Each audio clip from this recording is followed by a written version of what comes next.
امریکہ کا وینزویلا پر حملہ، دفاعی تنصیبات کو نشانہ بنایا گیا۔ صدر نکولس مادورو کو اہلیہ سمیت گرفتار کر کے ملک سے منتقل کر دیا۔ امریکی صدر ٹرمپ نے وینزویلا کے گرفتار صدر کی پہلی تصویر پوسٹ کر دی۔ امریکی صدر نے کہا، مادورو بہت ظالم شخص ہے، اقتدار کی خاطر بہت لوگوں کو قتل کیا۔ امریکی فوج نے وینزویلا کے دل پر تاریخی حملہ کیا۔ میرے حکم پر امریکی فوج نے رات گئے وینزویلا کو نشانہ بنایا۔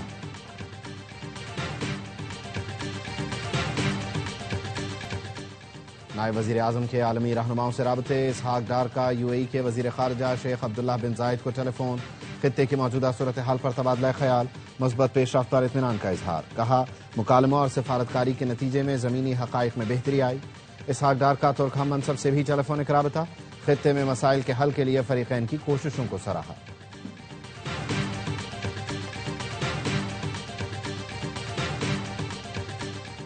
اور برزل پاس میں برفانی تودہ گرنے سے کیپٹن سمیت 3 اہلکار شہید۔ کیپٹن عصمت کی سربراہی میں ٹیم برف ہٹانے کے کام میں مصروف تھی۔ رات 2 بجے کلیئرنس آپریشن کے دوران ٹیم برفانی تودے کی زد میں آئی۔ آئی ایس پی آر کا کہنا ہے، آپریشن کے دوران 4 افراد ملبے تلے دب گئے تھے جنہیں نکال لیا گیا۔ شہداء نے دشوار گزار اور انتہائی سخت موسم میں فرائض کی انجام دہی کے دوران جان قربان کی۔ وینزویلا میں ایمرجنسی نافذ، فضائی حدود بھی بند کر دی گئی۔ وزیر دفاع نے ملک بھر میں فوجی دستوں کی فوری تعیناتی کا اعلان کر دیا۔ کہا، امریکہ ہمیں زیر نہیں کر سکتا، بھرپور مزاحمت کریں گے۔ کسی بھی غیر ملکی فوج کی موجودگی کو قبول نہیں کیا جائے گا۔ ملک کی مسلح افواج ڈٹ کر مقابلہ کریں گی۔ وینزویلا کے نائب صدر نے امریکہ سے دونوں شخصیات کے زندہ ہونے کا ثبوت مانگ لیا۔ وینزویلا کے حکام کا کہنا ہے، امریکہ ہمارے تیل معدنی وسائل پر قبضہ کرنے کی کوشش کر رہا ہے، اس کو کامیابی نہیں ملے گی۔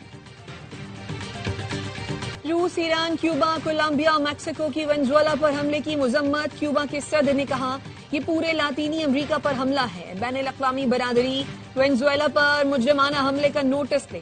کولمبیا کے صدر نے وینزویلا کی پارلیمنٹ کو نشانہ بنانے پر سلامتی کونسل کا اجلاس بلانے کا مطالبہ کر دیا۔ ایرانی وزارت خارجہ کا کہنا ہے، حملہ وینزویلا کی خود مختاری اور علاقائی سالمیت کی خلاف ورزی ہے۔ روسی وزارت خارجہ نے کہا، امریکی کارروائی کا کوئی جواز نہیں بنتا۔ برطانوی وزیر اعظم کیئر سٹارمر نے کہا، برطانیہ وینزویلا پر حملے میں شامل نہیں، عالمی قوانین کی پاسداری ہونی چاہیے، حقائق سامنے لانا ضروری ہے، ٹرمپ اور اتحادیوں سے بات کروں گا۔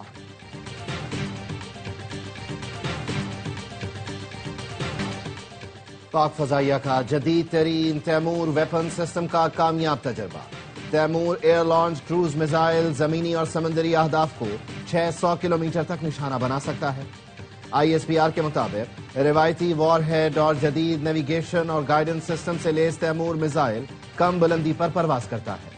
میزائل مختلف دفاعی میزائل سسٹمز کو دھوکہ دینے کی صلاحیت رکھتا ہے۔ صدر مملکت آصف علی زرداری، وزیر اعظم شہباز شریف، وزیر داخلہ محسن نقوی اور ایئر چیف مارشل کی کامیاب تجربے پر مبارکباد۔ صدر زرداری نے کہا، ملکی دفاع مزید مضبوط اور خطے میں استحکام کو تقویت ملی۔ وزیر اعظم شہباز شریف نے کہا، کامیاب تجربہ پاکستان کی دفاعی صنعت کی تکنیکی پختگی جدت کی نشاندہی کرتا ہے۔ تیمور ویپن سسٹم کی بدولت ملک کا دفاع مزید مستحکم ہوگا۔ محسن نقوی نے کہا، تیمور ویپن سسٹم سے پاکستان نے بھارتی وزیر خارجہ کے غیر ذمہ دارانہ الزامات کو مسترد کر دیا۔ ترجمان دفتر خارجہ نے کہا، بھارت دہشت گردی کو فروغ دے رہا ہے، علاقائی عدم استحکام میں اپنے کردار سے توجہ ہٹانے کی کوشش کر رہا ہے۔ پاکستان کے خلاف دہشت گردی کے فروغ میں بھارت کی مداخلت حقیقت ہے۔ کلبھوشن یادو پاکستان کے خلاف ریاستی سرپرستی میں دہشت گردی کی واضح مثال ہے۔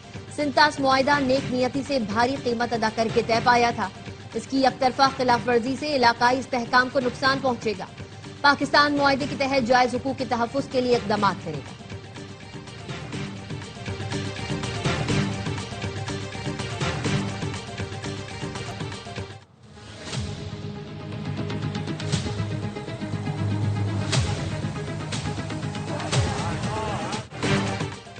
ایران میں مہنگائی کے خلاف مظاہروں میں شدت آ گئی، 8 افراد ہلاک، متعدد زخمی، تعلیمی اور سرکاری ادارے بند۔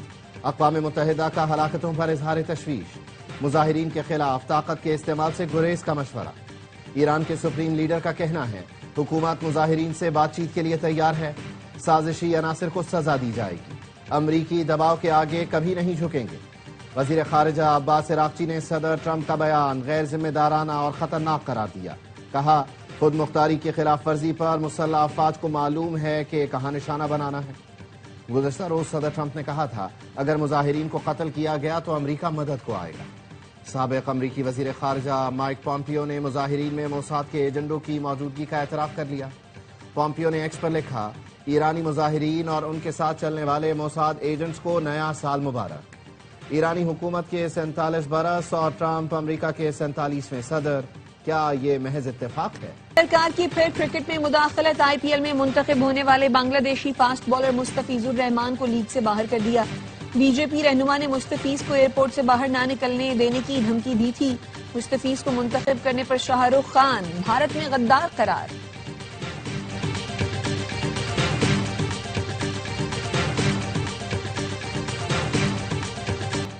پشاور میں اسکول گیمز کے دوران بنو کا کھلاڑی بری طرح زخمی ہو گیا۔ فرسٹ ایئر کے طالب علم لائر شاہ ہائی جمپ میں لینڈنگ میٹ درست نہ رکھنے کی وجہ سے زمین پر آ گرا۔ نوجوان ایتھلیٹ کو کمر میں شدید چوٹ آئی، بنو کمبائنڈ ملٹری اسپتال میں داخل کروا دیا گیا۔ یو اے ای کے شاہی خاندان کی اہم شخصیت شیخ احمد بن خلیفہ سعید المکتوم کی کراچی آمد۔ وزیر بلدیات سے ناصر حسین شاہ نے ایئرپورٹ پر پرتپاک استقبال کیا۔ شیخ احمد بن خلیفہ سعید المکتوم پاکستان میں چند روز قیام کے دوران اہم شخصیات سے ملاقات کریں گے۔ وزیر بلدیات ناصر حسین شاہ کہتے ہیں سندھ میں سرمایہ کاری کے بہترین مواقع موجود ہیں۔ یو اے ای اور پاکستان آئرن برادرز ہیں، ہر مشکل میں ساتھ کھڑا۔ سہیل آفریدی کو سیکیورٹی بھی دیں گے اور پروٹوکول بھی۔ وزیر بلدیات سندھ ناصر حسین شاہ کہتے ہیں وزیر اعلیٰ خیبر پختونخوا ہمارے مہمان ہوں گے، اگر وہ سندھ اسمبلی آنا چاہیں تو خوش آمدید کہیں گے، کھانے اور چائے کی دعوت دیں گے، بھرپور مہمان نوازی کی جائے گی۔ کے پی حکام نے کہا سیکیورٹی نہیں چاہیے لیکن ہم بھرپور سیکیورٹی دیں گے۔ پرامن احتجاج کرنا سب کا آئینی حق ہے، ہم تنگ نہیں کریں گے۔ ہماری درخواست ہوگی کوئی پرتشدد احتجاج یا بدنظمی نہ کی جائے۔ مرتضی وہاب نے کہا سہیل آفریدی عوامی نمائندے ہیں، کراچی آئیں گے تو انہیں اجرک پہنائیں گے اور حسن علی ہوتی مارکیٹ میں برگر بھی کھلائیں گے۔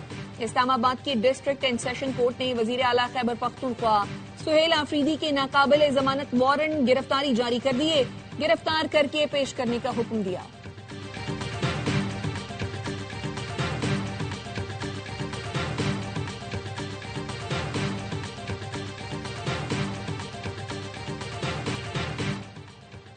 پانچ سال کے لیے پاسپورٹ کو پی سی ایل میں رکھنا غیر قانونی ہے، شہریوں کے آئینی حقوق سے متصادم قانون سازی کی اجازت نہیں دی جا سکتی۔ لاہور ہائی کورٹ نے پاسپورٹ رولز 2021 کی دفعہ C-222 کا لدم قرار دے دی۔ فیصلے میں لکھا کسی شہری کا پاسپورٹ ضبط یا معطل کرنے کا طریقہ ایکٹ میں موجود ہے۔ پاسپورٹ غیر مؤثر بنا کر شہری کو سفر کے حق سے محروم نہیں کیا جا سکتا۔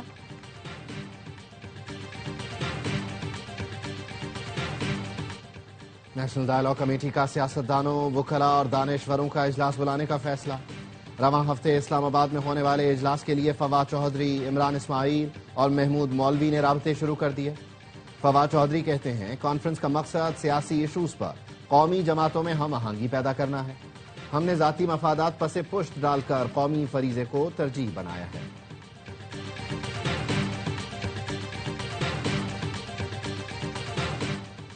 گورنر خیبر پختونخوا کے عہدے کے لیے 10 سے 12 امیدواروں کی اہم شخصیت سے ملاقاتیں۔ ملاقات کرنے اور انٹرویوز دینے والوں میں پی ٹی آئی رہنما بھی شامل۔ دیگر شخصیات میں سابق ججز، بیوروکریٹس، ٹیکنوکریٹس، چند سیاستدان جن میں آفتاب شیرپاؤ بھی شامل تھے۔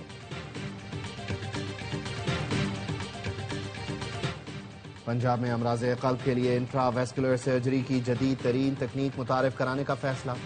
وزیر اعلیٰ مریم نواز سے اوکلاہوما ہارٹ ہسپتال کے چیئرمین بورڈ ڈاکٹر نعیم طاہر خیلی کی ملاقات۔ مریم نواز کی انٹرا ویسکولر سرجری کے لیے جدید طبی آلات کی خریداری کی ہدایت۔ امریکی ڈاکٹر سرجری کی جدید تکنیک کی تربیت ڈاکٹروں کو دیں گے۔ بریفنگ میں بتایا گیا انٹرا ویسکولر سرجری روایتی اوپن سرجری کا جدید اور محفوظ ترین متبادل ہے۔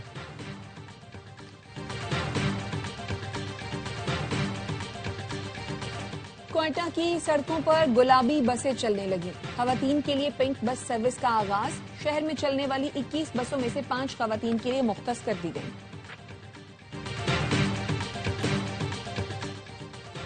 T20 ورلڈ کپ کے لیے پاکستان کا 20 رکنی ابتدائی اسکواڈ آئی سی سی کو بھجوا دیا گیا۔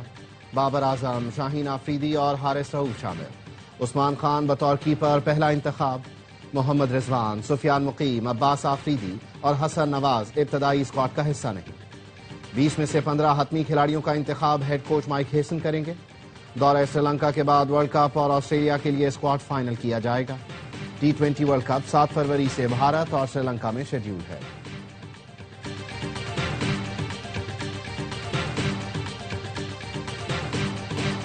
بہت جلد پاکستان میں ویمنز کرکٹ لیگ کرائیں گے. ویمنز ورلڈ کپ کے پاکستان میں انعقاد کی بھی کوشش کر رہے ہیں. چیئرمین PCB محسن نقوی کی نیشنل اسٹیڈیم آمد کے موقع پر میڈیا سے گفتگو. پاکستان ویمنز کرکٹ ٹیم کے کھلاڑیوں اور آفیشل سے ملاقات کی. ہیڈ کوچ وہاب ریاض نے تربیتی کیمپ کے حوالے سے بریفنگ دی. پاکستان ویمنز ٹیم فروری میں ون ڈے اور T20 سیریز کے لیے جنوبی افریقہ کا دورہ کرے گی.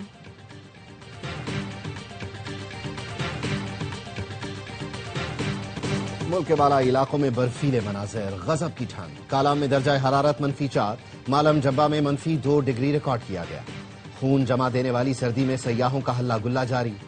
گلگت کی وادی نلتر کا حسن برف باری سے نکھر گیا. سردی بھی بڑھ گئی.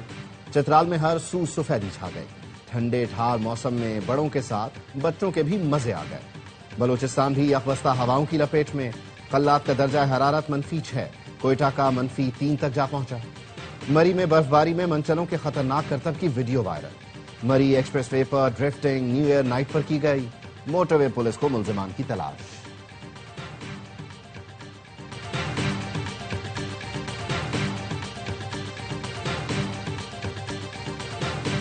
رواں سال کا پہلا سپر مون، پاکستان بھر میں بھرپور مظاہرہ. سپر مون پورے چاند سے 6 سے 7% بڑا اور 10% زیادہ روشن ہے. پاکستان میں 5:51 سے سپر مون نظر آیا. رواں برس کے پہلے سپر مون کو وولف مون کا نام دیا گیا. اور ARY فلمز کی نئی فلم آگ لگے بستی میں کا ٹیزر ریلیز. میگا کاسٹ میں شامل ہیں فہد مصطفیٰ، ماہرہ خان، جاوید شیخ اور Tabish Hashmi. ARY films, Salman Iqbal films اور بگ بینگ فلمز کی یہ شاندار پیشکش عید الفطر پر ملک بھر کے سینماؤں میں ریلیز کی جائے گی.